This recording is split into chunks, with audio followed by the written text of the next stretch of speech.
Choice அகாடமியின் சார்பாக உங்கள் அனைவரையும் அன்புடன் வரவேற்கிறேன். இது குட் மார்னிங் சயின்ஸ் 15. நான் உங்கள் சயின்ஸ் சரவணன்.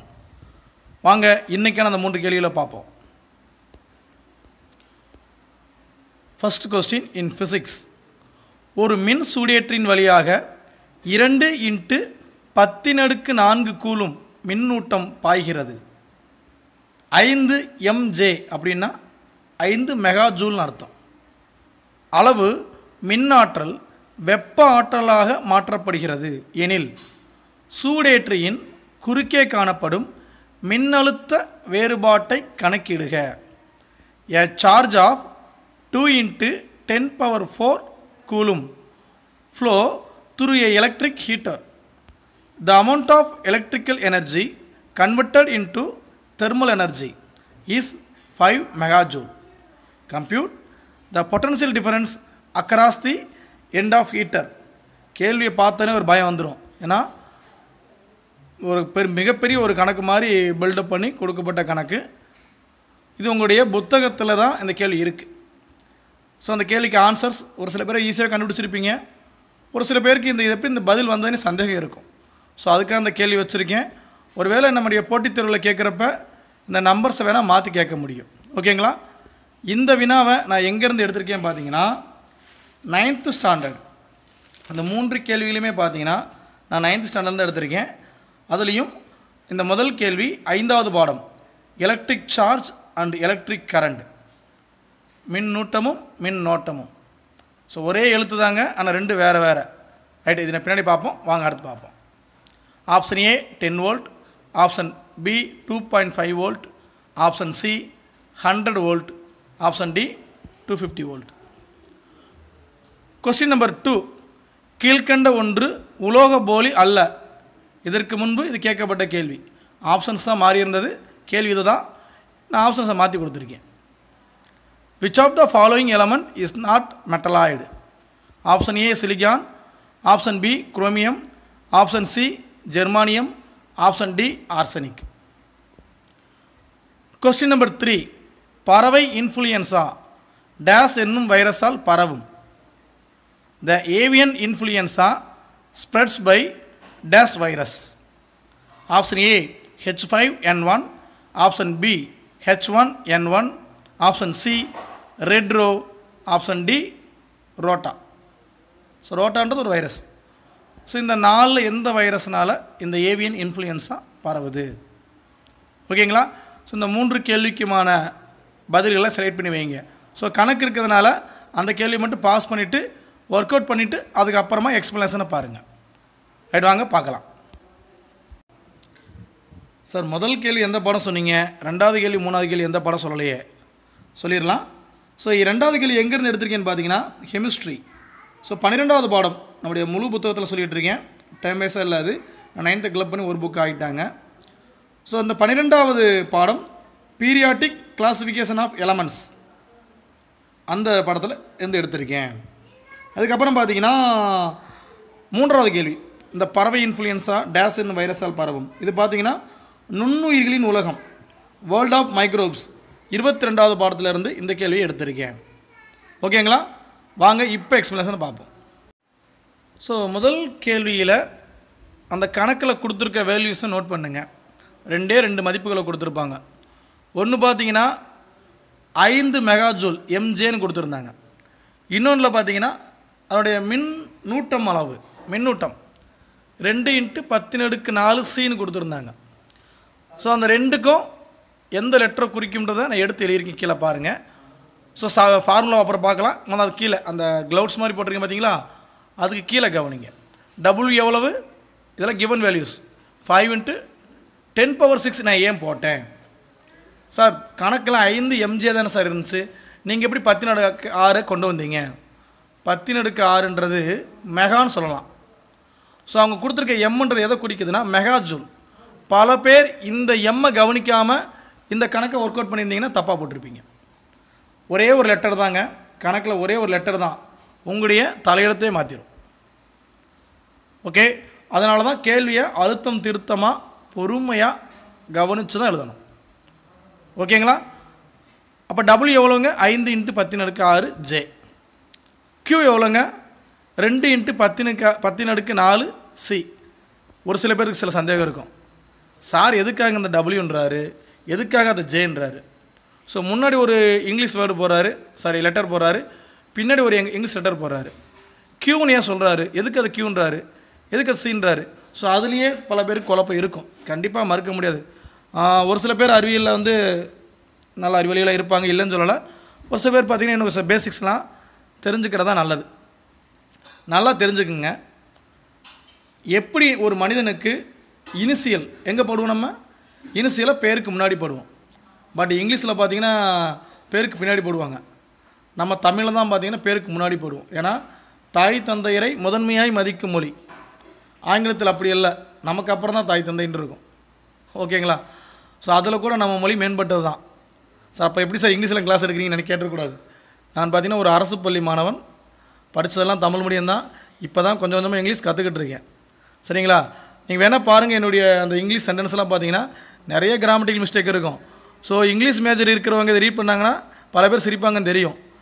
ஏன்னா இது என்னுடைய சொந்த மொழி நடையில் எடுக்கிறதுனால ஒரு சில கிராமட்டிக்கல் மிஸ்டேக்ஸ் இருக்கலாம். ஓகே, வாங்க டாபிக் வந்துடலாம். இந்த டபுள்யூ எதுக்கு ஜே எதுக்கு?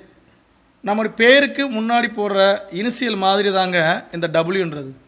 சார் அப்போ ஜே சார் பேருக்கு பின்னாடி போடுற பட்ட மாதிரி. ஒருத்தர் பேர் இருக்குன்னா, இப்போ என்னுடைய பேர் சரவணகுமார் அப்படின்னா என்னுடைய இனிஷியல் பார்த்திங்கன்னா ஏ. எனக்கு பின்னாடி போடக்கூடிய பட்டம் எம்எஸ்சி எம்ஃபில் போடுவேன். ஸோ இந்த ஏன்றது பார்த்திங்கன்னா என்னுடைய தலையெழுத்து மாதிரி, பின்னாடி இருக்க பட்டம்ன்றது பார்த்திங்கன்னா என்னுடைய தகுதிகள். அந்த மாதிரி அறிவியலில் நீங்கள் எங்கேயெல்லாம் ஒரு அறிவியல் மதிப்புகளை பயன்படுத்துகிறீங்களோ அங்கே 2 விதமான ஆங்கில எழுத்துக்களை பயன்படுத்துவீங்க.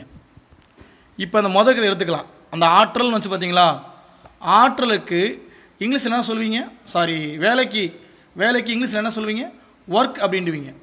ஸோ அந்த ஒர்க்கை தான் அவங்க டபுள்யூன்னு போட்டிருக்காங்க. ஸோ அது இனிஷியல் மாதிரி. சார் பின்னாடியே சார் ஜேன்னு போட்டாங்க, அது படித்த எஸ்ஐ யூனிட். அந்த எஸ்ஐ யூனிட்டு தான் ஜூல். வேலையின் எஸ்ஐ அலகு ஜூல். ஓகேங்களா? அப்போ டபுள்யூன்றது அதை டினோட் பண்ணுற லெட்டர். ஸோ வேலை அப்படின்ற அந்த வேர்டை டினோட் பண்ணுற லெட்டர். ஸோ ஜேன்றது அதனுடைய எஸ்ஐ யூனிட். சார் அப்போ கியூ சார், கியூன்றது தமிழ் என்ன சொல்லுவீங்கன்னா மின்னூட்டம் அப்படின்டுவீங்க. என்ன சொல்லுவோம், மின்னூட்டம். அந்த மின்னூட்டத்தின் அளவை குவான்டிட்டி அப்படின்டுவோம். ஸோ குவான்டிட்டியோட ஃபர்ஸ்ட் லெட்டர் கியூ, மின்னூட்டத்தின் அளவு. ஸோ அதை தாங்க அவங்க கியூன்னு சொல்கிறாங்க. சார் பின்னாடி சீன்னு சொல்கிறாங்களே சார், சீன்றது அதனுடைய எஸ்ஐ யூனிட். ஏன்னா மின்னூட்டத்தின் எஸ்ஐ அலகு கூலும். அதே மாதிரி இருக்கக்கூடிய இன்னொரு வேர்டு மின்னோட்டத்தின் எஸ்ஐ அலகுன்னு ஒன்று இருக்குது.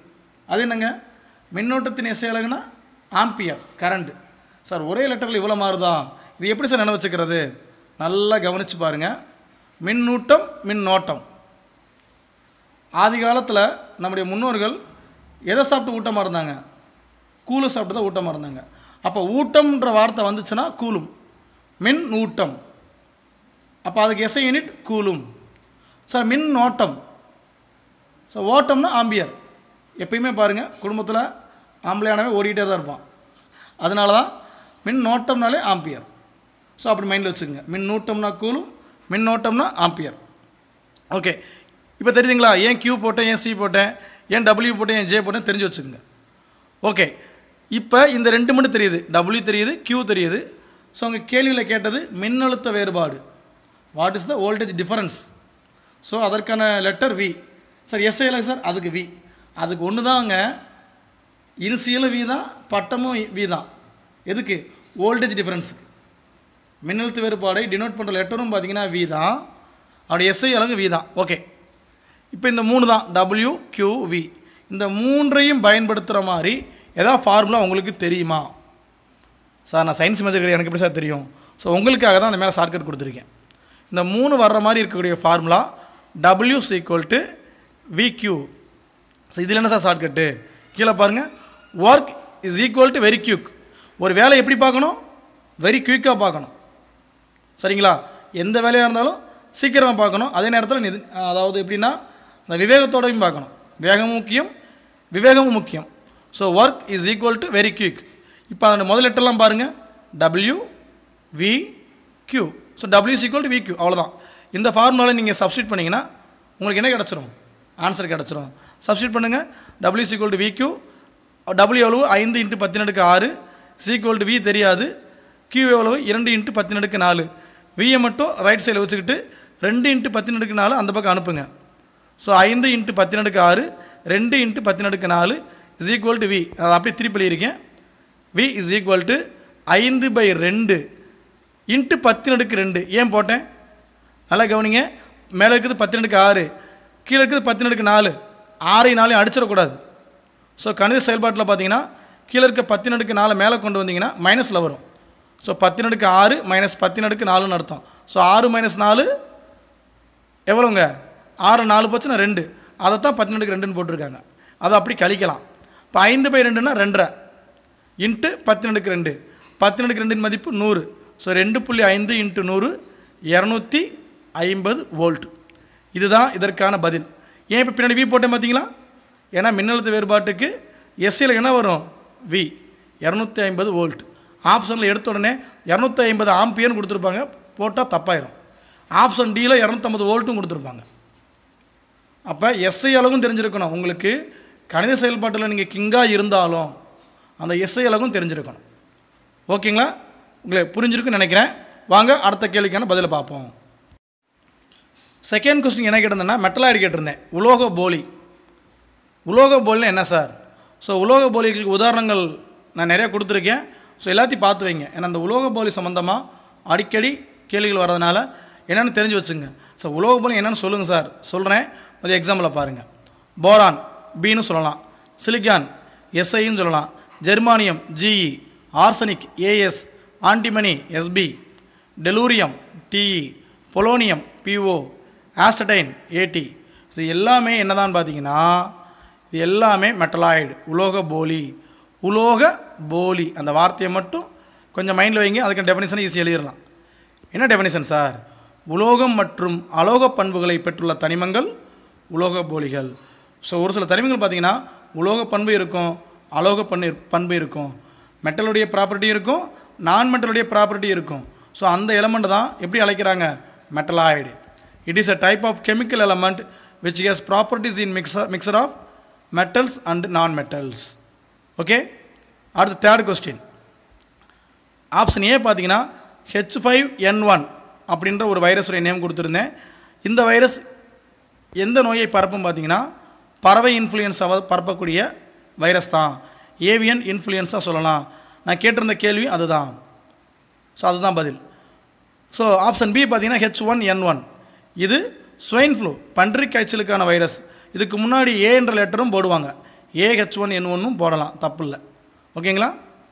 தெரிஞ்சு வச்சுக்கோங்க சார். அப்போ ஆப்ஷன் சி என்ன சார்? இது ரெட்ரோ வைரஸ், எய்ட்ஸ் நோய் உண்டாக்கும் வைரஸ் சார். ஹெச்ஐவி இல்லையா? ஹெச்ஐவி தான். அதில் இது ஒரு டைப். அதாவது பார்த்தீங்கன்னா நோய் எதிர்ப்பு சக்தியை அறவே அழிக்கும் ஒரு வைரஸ் ரெட்ரோ. பல நோய்களுடைய கூட்டு தான் என்னங்க? எய்ட்ஸ். ஸோ எய்ட்ஸுக்கு ஹெச்ஐவி வைரஸ் தான், அதுலேயும் இந்த ரெட்ரோ வைரஸும் இடம்பெறும். அடுத்த ஆப்ஷன் டி ரோட்டா வைரஸ். இது அக்கேட் டயரியாவை உண்டாக்கும். அக்கேட் டயரியா என்ன சார்? அதீத வயிற்றுப்போக்கு. ஸோ அதீதின்னு இருக்குது, ஸோ மாற்றிக்கிங்க. அதீத வயிற்றுப்போக்கை உண்டாக்கும். ஸோ விளக்கம் போதும்னு நினைக்கிறேன். வாங்க இன்றைக்கான அந்த பதில்களை செக் பண்ணலாம். ஃபஸ்ட்டு கொஸ்டின் அந்த கணக்கு பார்த்துட்டோம். Option D answer is 250 volt. Second question, கீழ்கண்ட ஒன்று உலோக போலி அல்ல. சிலிக்கான், ஜெர்மானியம், ஆர்சனிக் இந்த மூணுமே மெட்டலாய்டு தான். குரோமியம் மெட்டலாய்டு அல்ல, metal. Okay, next, which of the following element is not metalloid? Option B chromium. Third question, இந்த ஏவியன் இன்ஃப்ளூயன்ஸா பறவை இன்ஃப்ளூயன்ஸா டேஸ் என்னும் வைரஸால் பரவும். H5N1. ஸோ H1N1 எதுக்கு, ரெட்ரோ எதுக்கு, ரோட்டா எதுக்குன்னு சொல்லியிருக்கேன். ஸோ நல்லா தெளிவாக படிங்க. ஸோ இன்றைக்கி உங்களுக்கு ஏதாவது ஒரு ஹோம்ஒர்க் கொடுக்கணும், அப்படி தானேங்க?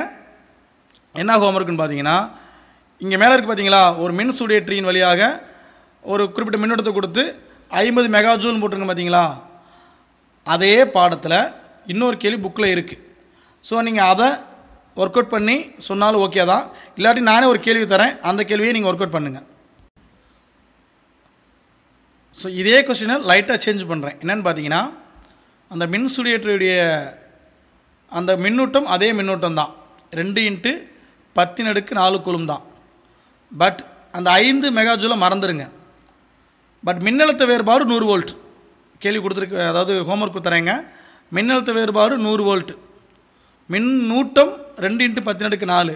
கேள்வி என்னன்னு பார்த்தீங்கன்னா, அது எவ்வளவு மின்னாற்றலை வெப்பாற்றலாக மாற்றும், எவ்வளவு மின்னாற்றலை வெப்பாற்றலாக மாற்றும். ஸோ கண்டுபிடிச்சி சொல்லுங்கள். இங்கிலீஷ் மீடியம் பசங்களுக்காக சொல்கிறேன். A charge of 2 × 10⁴ coulomb flew through electric heater. ஓகேங்களா?